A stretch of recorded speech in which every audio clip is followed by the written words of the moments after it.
어느 날 미국에 있는 필라델피아 지역에서 한 사람이 세상을 떠났습니다. 그 사람의 이름은 월트라는 사람입니다. 여러분, 월트라는 사람을 기억하십니까? 아무도 기억하는 사람이 없어요. 그만큼 유명하지 않다는 거죠. 그냥 평범한 한 사람이에요. 월트의 가족들, 자녀들이 있지만 그 가족들과 또 자녀들 속에서도 유명한 그런 사람이 없었습니다. 이 월트는 염색공으로 일을 하던 사람이었습니다. 가진 것이라고는 별로 없어요. 부유하지도 못했어요. 세상적으로 보더라도 그렇게 주목받는 그런 사람이 아니었습니다. 그런데 이 월트의 죽음은 이후에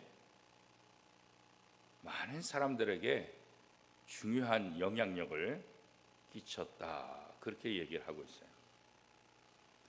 월트라는 사람이 살아생전에 한 일 특별하진 않아요. 그러나 그 사람이 죽은 이후에도 그를 아는 사람들을 통해서 어떤 영향력을 끼쳤을까? 월트라는 사람이 한 일은 다른 것 없어요. 자그마한 교회에서 교회학교 교사를 한 것밖에 없어요. 그 교회가 큰 교회도 아니고 그 교회가 또 주목받는 그런 교회도 아니었습니다. 월트가 그 교회에서 교회학교 교사를 하는데 그가 맡은 아이들은 13명입니다. 그런데 이 13명 중에서 나중에 11명이 목회자가 돼요.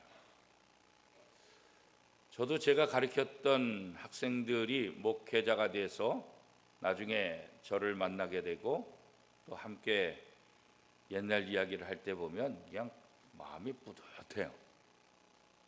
그리고 그 친구들을 바라볼 때마다 굉장히 고맙고, 지금 우리 노예에서 부목사로 이렇게 또 사역하는 그런 제자도 있고, 저는 잘 몰랐는데 그 친구가 저를 찾아와서 목사님, 제가 목사님한테 초등학교 때 배웠습니다, 그렇게 얘기하니까 얼마나 기분이 좋은지 몰라요.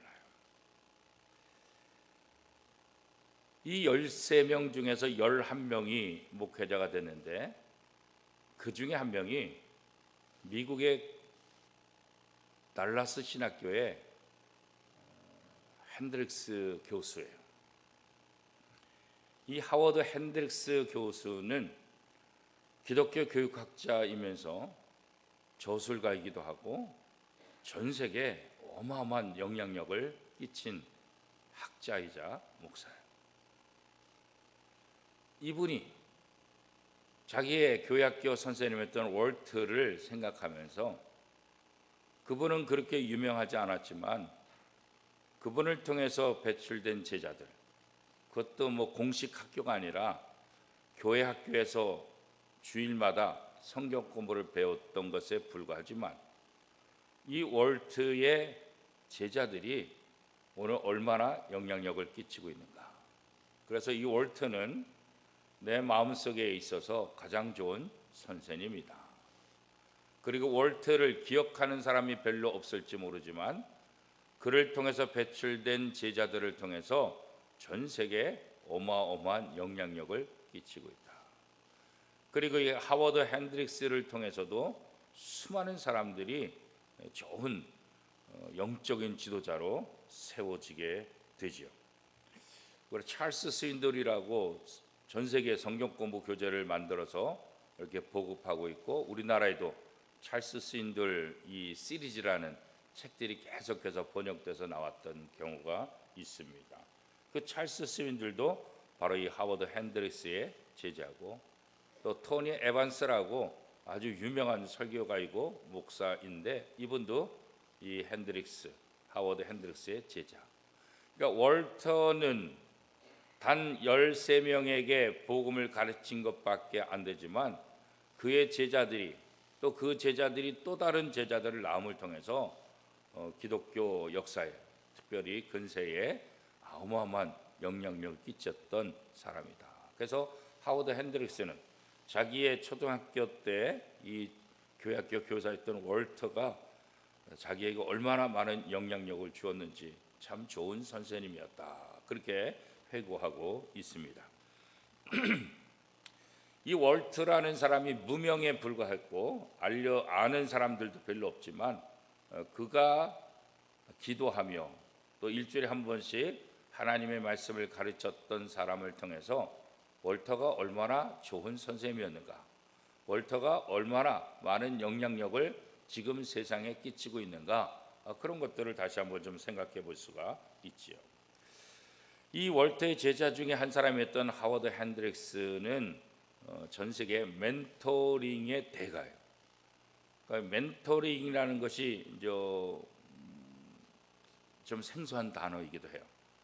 그 전에는 뭐 상담, 뭐 교사, 뭐 이런 걸 했는데 어느 때부터 이제 멘토링이라는 단어가 이렇게 사용되는데, 이 멘토링이라는 이 단어는 1대1로 경험이 많은 사람이 경험이 약한 사람들을 1대1로 가르치는 그런 관계, 그런 것을 이제 멘토링이다, 그렇게 이제 이야기를 해요. 그래서 이 멘토링에는 이제 두 가지 종류가 사람이 있는데, 가르치는 사람, 그 사람을 멘토라고 얘기하고, 가르침을 받는 사람을 멘티 그래요. 그래서 멘토와 멘티, 이 관계가 이루어지는 것을 멘토링 그렇게 얘기하는 거죠. 그래서 이 멘토링을 통해서 한 사람 한 사람을 세워나가고, 세워지는 한 사람 한 사람이 어떤 영향력을 끼치게 되는가, 그런 것들은 굉장히 좀 중요하죠. 이 멘토라는 말은 이제 유래가 있는데, 옛날 트로이 전쟁 때 그리스 연합국에 소속돼 있던 이타카 국가의 왕인 우리가 잘 아는 오디세우가 있습니다. 이 오디세우가 전쟁에 나가면서 자신의 어린 아들을 친구에게 맡기죠. 왕의 아들을 맡은 친구의 이름이 바로 멘토라는 사람이에요. 그래서 왕이 전쟁에 나가는데, 전쟁에 나가면서 자기에게 그 아들을 맡긴, 그래서 이 친구 멘토는 왕의 아들을 자신의 친아들처럼 아주 잘 양육을 해요.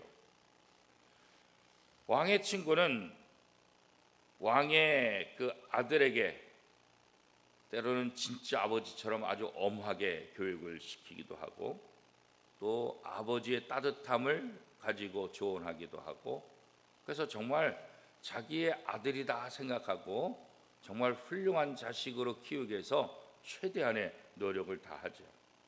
그래서 이 아이가 점점점 자라는 거예요.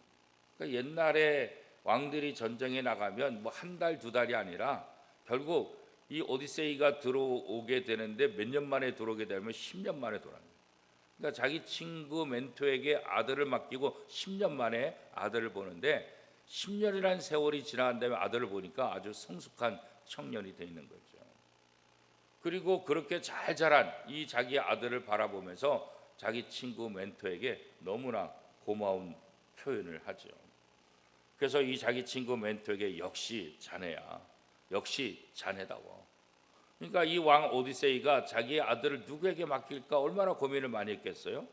그런데 멘토라는 이 친구에게 내 아들을 맡기면 내 아들을 잘 양육해 줄 것이다, 그런 확신이 있었기 때문에 자기의 친구 멘토에게 자기 아들을 맡겼던 것 아니겠어요? 그러면서 역시 너는 멘토야, 멘토다워, 이렇게 얘기했어요.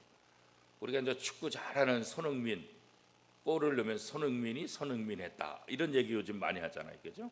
그런 것처럼 멘토가 멘토했다. 역시 자네는 멘토다워. 그러니까 이 왕이 친구이지만 자기의 친구인 멘토를 얼마나 신뢰했는가. 또 자기 아들을 맡기고 10년 만에 찾아왔을 때 그 아들이 잘 자란 그 모습을 바라보면서 너무나 감격하고 고마워하는 그런 모습들. 그래서 이후에 사람들은 훌륭하게 제자를 교육시키는 사람들을 멘토, 이렇게 이제 부르기 시작하는 거예요. 당신의 멘토가 누굽니까? 나의 멘토는 누구입니다. 또 이렇게 얘기하는 거죠.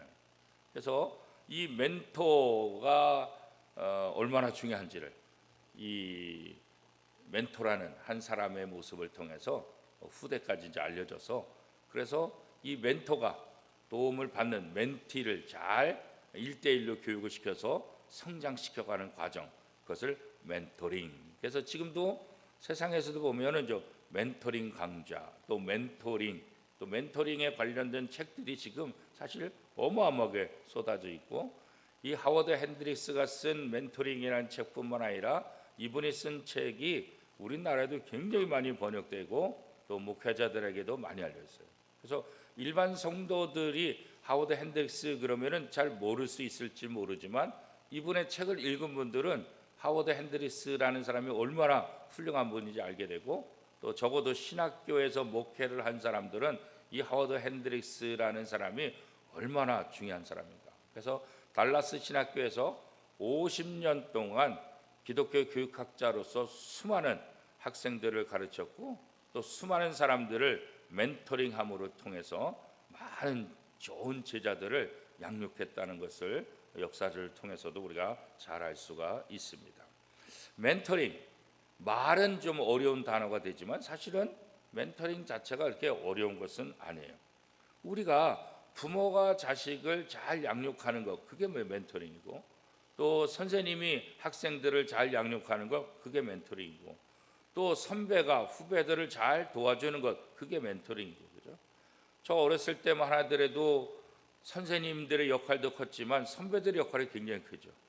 선배가 후배들에게 좋은 모습을 보여주고 또 본을 보임을 통해서 후배들이 그 신앙 좋은, 또 뭐 학교에서나 여러 가지 부분에 있어서 좋은 선배들을 따라가면서 그 선배를 바라보면서 자기도 점점 아름답게 성장해 가는 그런 모습들을 아직도 이제 기억하고 있는데, 그게 다 이제 일종의 요즘 유행하는 멘토링이다, 그렇게 이제 얘기할 수 있습니다. 특별히 오늘 본문에 나와 있는 바울과 디모데의 관계가 바로 그런 거죠. 바울은 디모데의 멘토죠. 디모데는 이 멘토라는 바울에게서는 멘티, 도움을 받는 사람이다. 그래서 이 바울과 디모데의 이런 영적인 관계를 오늘 한국 교회 속에서 잘 적용시켜서 교회 안에서도 이렇게 좋은 멘토가 필요하고 또 좋은 또 제자들을 양육하는 그런 시스템이 굉장히 중요하다, 그런 거죠.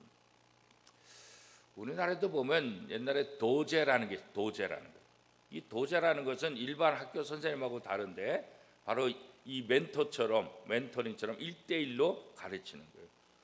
그래서 뭐 특별히 학문, 학업 이런 것보다는 기술적인 그런 부분들, 그래서 한 명의 제자를 놓고 계속해서 양육하는 도제 관계.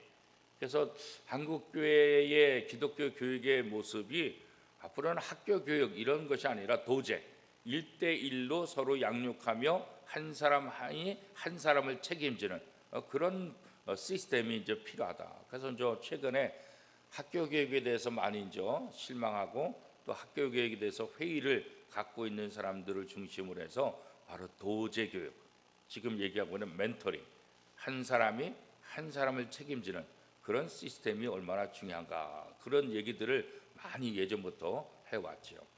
그래서 이 바울과 디모데가 바로 이 멘토링 관계 속에서 잘 양육된 모델이다, 또 우리에게 본을 보여주는 것이다, 이렇게 이제 생각할 수 있습니다. 그런 면에서 교회 학교에서도 구역장의 역할이 얼마나 중요한가. 한 사람의 구역장을 통해서 구역원들이 바로 세워지고, 또 한 사람의 교학교 교사들을 통해서 어린아이들이 바르게 양육될 수 있고, 뿐만 아니라 뭐 남선교회 여전교회 다 마찬가지예요. 같은 동료라 할지라도 신앙생활을 먼저 하신 분이 신앙생활 늦게 하신 분들에게 선한 좋은 영향력을 끼쳐. 그것은 입으로만 가르쳐주는 것이 아니라 삶을 통해서 신앙생활의 본을 보임을 통해서 그런 선한 영향력을 끼칠 수 있기 때문에 우리 성도들 서로가 좋은 멘토가 되고 또 멘티가 되어서 바울과 디모데의 관계처럼 좋은 영향력을 끼치고 좋은 성도들을 양육해 나가는 그런 모습이 오늘 한국 교회에 필요하다. 그런 얘기들 우리가 많이 하고 있죠. 특별히 우리가 좀 의도성을 가지고 내가 좀 저 사람을 도왔으면 좋겠다. 이런 것은 굉장히 중요하죠. 그래서 교회 안에서 눈여겨보면서 저 사람이 어떻게 하면 신앙생활을 더 잘할까? 저 사람 신앙생활을 잘할 수 있도록 내가 어떻게 도울 수 있을까? 이런 생각을 하는 것들은 굉장히 중요한 거예요. 그래서 같이 식사도 나누고 차도 마시고 또 함께 봉사도 요청해가지고 함께 그냥 말로만 돼갖고는 안 되니까 함께 봉사하면서 봉사를 어떻게 하는 것이지 온몸으로 또 본을 보여주고 또 함께 생활하다 보면 자연스럽게 이렇게 봉사하는 거구나, 교회 일은 이렇게 하는 거구나, 헌금은 이렇게 하는구나, 예배는 이렇게 드리는구나, 또 뭐 여러 가지 다양한 부분에 있어서 남선교회 회원으로서 여전도 회원으로서 이렇게 하는 거구나, 이런 것들을 잘 보여줘서 좋은 성도들을 이렇게 만들어 나가는 그런 역할들이 굉장히 중요하죠. 물론 우리의 자녀들이 우리에게 있어서 이제 가장 중요한 멘티가 되는 거죠. 부모가 제일 좋은 멘토죠. 내 자식들을 어떻게 영적으로 성숙시킬 수 있을까? 어떻게 하면 잘 양육할 수 있을까? 이게 이제 부모로서 제일 중요하잖아요. 그런 것처럼 이 교회 안에서도 한 사람 한 사람을 바라보면서 어떻게 하면 영적으로 잘 성장할 수 있도록 내가 도울 수 있을까? 그래서 내가 도움을 받아야 되기도 하지만 도움을 받았던 사람들은 어떻게 하면 다른 성도들을 잘 도울 수 있을까? 이런 부분에 좀 관심을 갖고 이제는 배우려고 하는 것 이런 것도 중요하지만 내가 배운 것을 가지고 다른 사람을 어떻게 도울까? 여기에 이제 관심을 갖는 것이 굉장히 중요하죠. 물론 배우지도 않고 남을 돕는 것은 이게 또 문제가 생기는 거죠. 그래서 내가 남을 잘 가르치기 위해서는 내가 먼저 잘 배워야 돼요. 내가 잘 배우지 않으면 남들을 가르칠 수 없다고. 근데 종종 배우지 않으면서 남들을 가르치려고 하는 분들이 있어요. 이게 되면 이제 문제가 굉장히 생기는 거예요. 잘 배워야 잘 가르칠 수 있어요. 그래서 나도 또 다른 내게 멘토가 필요하고 나도 다른 사람에게 또 멘토가 되는 이 관계가 교회 안에서 굉장히 중요하다는 거죠.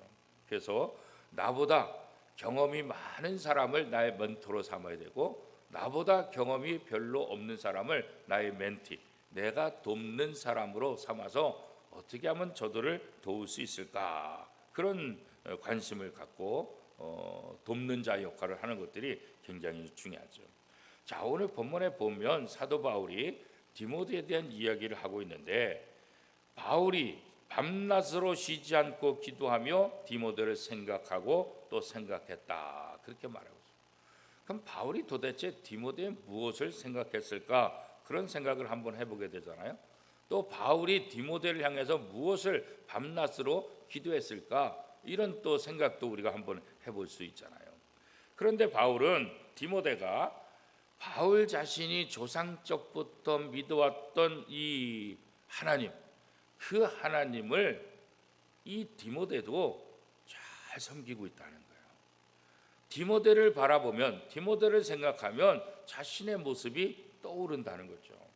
자, 디모데후서 1장 3절 말씀 우리 같이 한번 읽어보겠습니다. 내가 밤낮 간구하는 가운데 쉬지 않고 너를 생각하여 청결한 양심으로 조상적부터 섬겨오는 하나님께 감사하고. 이미 조상적부터 신앙생활을 계속해서 잘 해왔다는 거죠.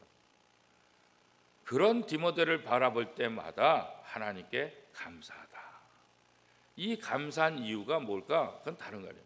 자기 속에 있었던 신앙의 아름다운 모습을 이 디모데의 모습을 통해서도 발견하게 되니까 그런 모습을 바라보면서 굉장히 하나님 앞에 감사하다. 그렇게 이제 생각하고 있는 거죠. 무엇보다도 내가 믿는 하나님을 디모데도 믿고 있다는 거예요. 내가 사랑하고 내가 의지하는 하나님을 이 디모데도 하나님을 의지하고 하나님을 사랑하고 하나님의 사람으로 잘 성장해 가고 있다는 것. 그것을 바라볼 때 이 디모데는 감사한 마음이 넘친다. 그렇게 이제 이야기하고 있는 거죠.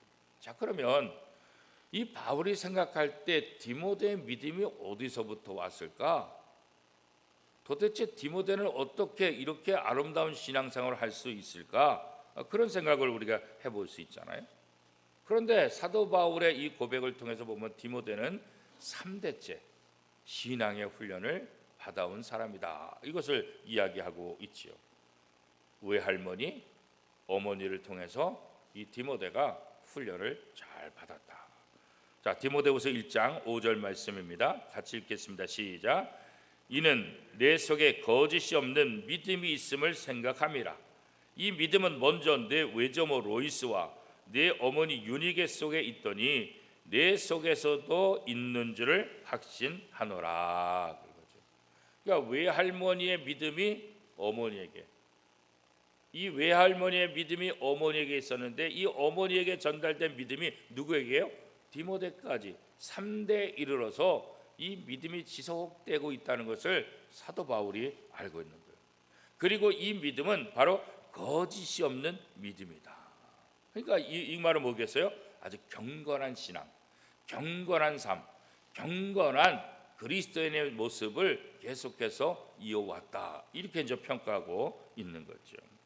그러니까 디모데는 어렸을 때부터 외할머니 이 로이스의 기도를 받으며 자랐고 신앙 훈련을 받으며 자랐다.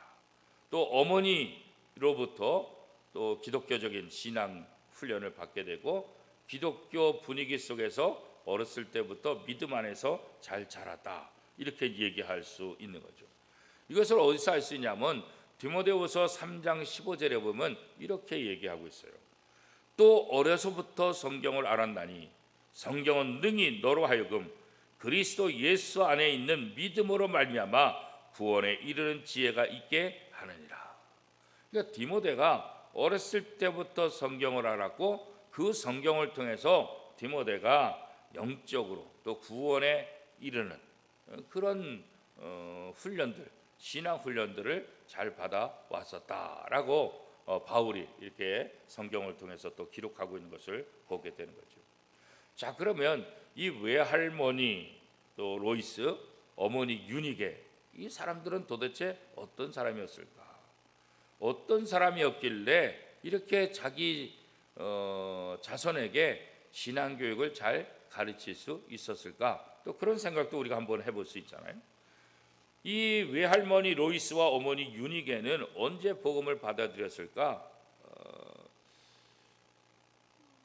성경을 이렇게 살펴보면 아마 사도 바울이 1차 선교 여행 때 로스트라에서 이 어머니 또 외할머니 디모데 이들에게 복음을 전했을 것이다. 이들에게 복음을 전하고 그들이 예수를 믿게 되고 그 이후부터 이들의 신앙생활이 굉장히 본을 보이며 또 많은 사람들에게 있어서 영향을 끼치는 좋은 믿음을 가지고 자랐을 것이다. 이렇게 이제 생각들을 하죠. 복음을 전해받고 특별히 외할머니와 어머니는 경건한 신앙생활을 지속했다. 그렇기 때문에 이 디모데에게 좋은 영향력을 줄 수 있었다. 그렇게 이제 사도 바울이 기록하고 있는 거죠. 자, 이걸 보면 신앙생활에 있어서 가정교육이 얼마나 중요한지를 우리가 알려주고 있는 거예요. 교회 학교에서 아이들에게 성경을 가르치고 아이들을 양육하는 것 이것도 굉장히 중요하지만 사실은 이것보다 더 중요한 것은 집에서 부모와 가족들로부터 신앙 훈련을 받는 것 이게 사실은 어마어마한 영향을 끼치죠. 왜 그렇겠어요? 교회 학교는 일주일에 한 번 만나는 거예요. 그러나 가정은 어떻게 해요? 매일매일 만나는 거예요. 매일매일.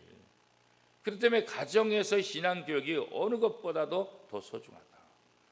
이 디모데가 이렇게 사도 바울이 이렇게 감격하고 기뻐하고 감사한다 이렇게 표현할 정도로 영적으로 잘 자랄 수 있었던 것은 이 가정교육, 외할머니와 어머니의 이 경건한 신앙의 모습을 보고 잘 자랐기 때문에 이것이 가능했을 것이다 라고 이제 디모데가 이야기하고 있는 거죠. 사도 바울이 디모데를 그렇게 이제 평가하고 있는 거죠.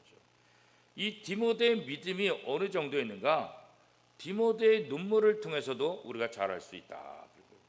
그러니까 디모데의 눈물은 사도 바울과 헤어질 때 또 흘렸던 모습들, 마지막 만남. 그래서 사도 바울을 부둥켜 안고 눈물을 흘리는 그런 모습이 사도행전 20장 37절에 나와 있는데, 그 모습을 보면서 이 바울을 향한 이 디모데의 마음이 어떠했는가. 우리가 사랑하는 사람과 헤어질 때, 또 좋은 영향력 끼쳐준 사람과 이렇게 헤어질 때 눈물을 많이 흘리잖아요. 그러니까 디모데가 바울과 마지막 만남, 헤어지는 과정 속에서 이 흘렸던 그 뜨거운 눈물을 이 사도 바울이 기억하고, 그래서 오늘 이 디모데 후서를 통해서 그 이야기를 지금 하고 있죠. 디모데후서 1장 4절 말씀입니다. 같이 한번 읽어보겠습니다. 내 눈물을 생각하여 너 보기를 원함은 내 기쁨이 가득하게 하려 함이니. 그러니까 내 눈물을 생각하여. 그러니까 사도 바울이 디모데가 흘린 그 눈물을 기억하는데, 아마 그것은 사도 바울과 마지막 만남, 그때 흘렸던 이 디모데의 뜨거운 눈물, 그것을 사도 바울이 기억하고 이 디모데를 다시 보고 싶은 그런 마음에 이런 편지를 썼을 것이다, 이렇게 이제 생각하는 거죠.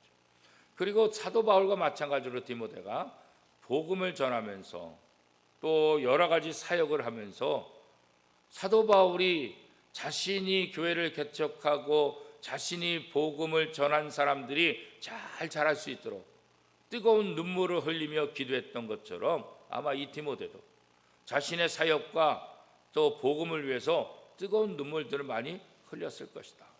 바울은 그렇게 확신하는 거예요. 왜? 그 눈물을 보았기 때문에. 그 눈물 속에서 디모데의 그 신앙을 보았기 때문에. 그래서 디모데를 생각할 때마다 감사하고 디모데를 생각할 때마다 기쁨이 넘친다, 그렇게 고백하고 있는 거죠. 내 아이들이 잘 자랄 때 그 모습이 얼마나 감사하겠죠. 내가 전도한 사람이 신앙생활 잘할 때 그게 얼마나 감사하겠죠. 이제 우리는 교회 창립 50주년을 맞이하면서 항정직 일꾼들을 뽑기를 합니다. 이 항정직 일꾼들을 세워서 잘 양육하고 그 경건한 일꾼들로 말미암아 우리 교회가 하나님 앞에 더 건강하고 하나님 앞에 더 아름다운 영광의 도구로 쓰임받는 그런 계기가 되기를 바라는 마음으로 오늘 우리가 또 이번 한 주간 이렇게 기도회를 갖는 것 아니겠어요? 기존의 장로님들이, 또 안수 집사님들, 권사님들이, 또 후배 장로님들에게, 후배 집사님들에게, 후배 권사님들에게 바울이 디모데를 눈물로 기도하며 양육하고 그의 영적인 성장을 도와준 것처럼 우리 기존의 신앙의 선배들이 후배들에게 그런 뜨거운 마음을 가지고 교회 생활을 잘 인도하고 또 경건한 신앙의 모습을 잘 보이고 가르친다고 한다면, 사도 바울이 디모데를 생각할 때마다 감사하고 기뻐하노라 하는 것처럼 우리가 주일 예배 때 서로 얼굴을 바라볼 때마다 감사하고 기쁨이 넘쳐나게, 그런 기쁨이 넘쳐나는 그런 교회 공동체가 정말 살아있는 교회 공동체고 또 하나님께 선한 영향력을 끼칠 수 있지 않겠습니까? 다시 한번 우리는 하나님의 사랑을 받은 자로서 또 신앙의 선배들로부터 도움을 받은 자로서 우리도 다른 사람들의 영적 성장을 위해서 돕는 자가 되어야 되겠다. 그래서 교회 일꾼으로 부름받음을 통해서 교회를 돕는 사람들, 성도들을 돕는 사람들, 후배들을 돕는 사람들, 하나님의 사역을 돕는 사람들. 그래서 교회 일꾼으로 부름받은 것은 뭐냐? 이제는 돕는 자가 되어라, 그런 거죠. 그러기 위해서 우선으로 중요한 게 뭐라 그랬어요? 내가 잘 배워야 돼요. 내가 훈련을 잘 받고 내가 잘 배워야만 다른 사람을 잘 도울 수 있다. 그래서 우리 원미독회 모든 성도들이 말씀을 잘 배우고 또 훈련을 통해서 잘 양육받아서 다른 사람에게도 돕는 자로서 바울이 디모데에게 그렇게 선한 영향을 끼쳤던 것처럼 우리 원미독회 모든 성도들이 서로에게 그런 좋은 멘토가 되고 또 이런 멘토링의 관계를 통해서 한 사람 한 사람을 아름답게 잘 세워나가는 그런 원미독회, 그리고 그런 성도들이 다 될 수 있기를 축복합니다.